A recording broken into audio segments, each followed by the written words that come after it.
So hi, this is a day 4 of a data analysis. माझा day 3 राहिला because of the some issues होते, लाईटचे वगैरे issues होते पावसामुळे. सो माझा डे 3 अपलोड करायचा राहिलेला.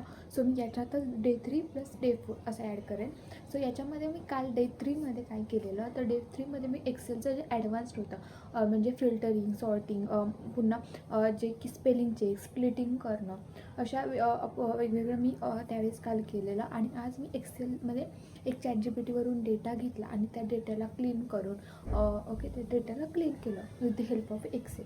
आणि I started Power BI. In Power BI, first in today's lecture I cover all about the data importing, transforming and data cleaning in Power BI before close and apply cleaning the data. So I now आत्ता just माझी range आहे power BIची मी start केले आणि माझं Excel complete झालेलं आहे. So let start. मी तुम्हाला दाखवते छोट्या छोट्या क्लिपमध्ये. सो हे मी ऑलरेडी केलं आहे आणि आता मी त्याचा इंट्रो शूट करते, म्हणजे आधी मी शूट करते आणि मग मी ते केलेलं जे की ते मी पुढे दाखवते. जर तुम्हाला मी पण कशा पद्धतीनं करते, की म्हणजे मी प्रॅक्टिस कशी करते, डेटा घेते, मग त्याला क्लीन कशी करते, हे जर हवं असेल तर प्लीज कमेंट करा, लाईक करा, शेअर करा, सबस्क्राईब करा आपलं YouTube channel. Let start. So अशा पद्धतीनं मी एक्सेल ॲडव्हान्स स्टार्ट केलेलं आणि कालमध्येच माझं एक्सेल ॲडव्हान्स होतं, ते संपलेलं होतं. एक्सेलसोबत डेटासोबत काम करताना खूप छान वाटतं. त्याचे इन्साईट्स काढणे, त्याचे क्लिनिंग करणं, डेटा क्लिनिंगमध्ये त्याचे नल करणं, हे खूप म्हणजे असं छान वाटतं.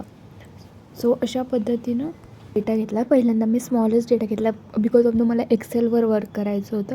पॉवर BIवर वर्क करताना मी मोठा डेटा घेईनच, त्याचं अजून झालेलं नाही आहे. बट एक्सेलमध्ये ॲडव्हान्स शिकताना फर्स्ट टाईम मी ChatGPTकडून डेटा घेतला आणि ChatGPTलाच विचारलं की या डेटामध्ये काय मला गरज आहे, म्हणजे मी या डेटामध्ये मी काय काय प्रकारे एडिट करू शकते. फर्स्ट टाईम आहे, त्यामुळे मला एखादा डेटा बघितल्यावर मी हे सांगू शकते की मी नल व्हॅल्यूज आहेत याच्यामध्ये मी डुप्लिकेट रिडंडन्सी करू शकते.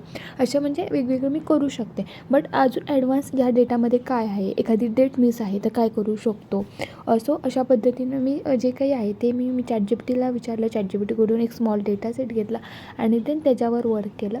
सो त्यामुळे मला एक्सेलचा थोडासा कॉन्फिडन्स बिल्ड झालं. मी जे शिकली आहे 2-3 दिवसात ते मला माहिती आहे की इतर म्हणजे एक्सेलमध्ये मेन पॉईंट काय असतो की आपल्याला फास्ट डेटा तुम्हाला क्लीन करता आला पाहिजे.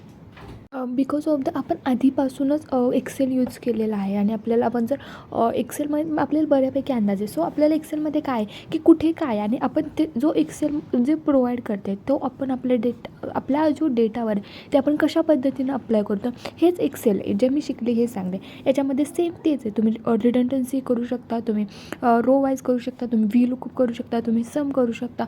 तुम्हाला जे फॉर्म्युले पाठ असावेत की हे फॉर्म्युला आहे, आणि तुम्हाला डेटा अंडरस्टँड, मेन म्हणजे तुम्हाला जो डेटा आहे तो अंडरस्टँड करता आला पाहिजे की नक्की कोणता डेटा आहे, कशा पद्धतीचा डेटा आहे, तुम्हाला याचे कोणते आउटपुट हवेत, पुन्हा कशा पद्धतीने तुम्ही हा डेटा जो फाईंड करू शकता. सो अशा पद्धतीनं मी स्मॉल माझे इनपुट देत चालली.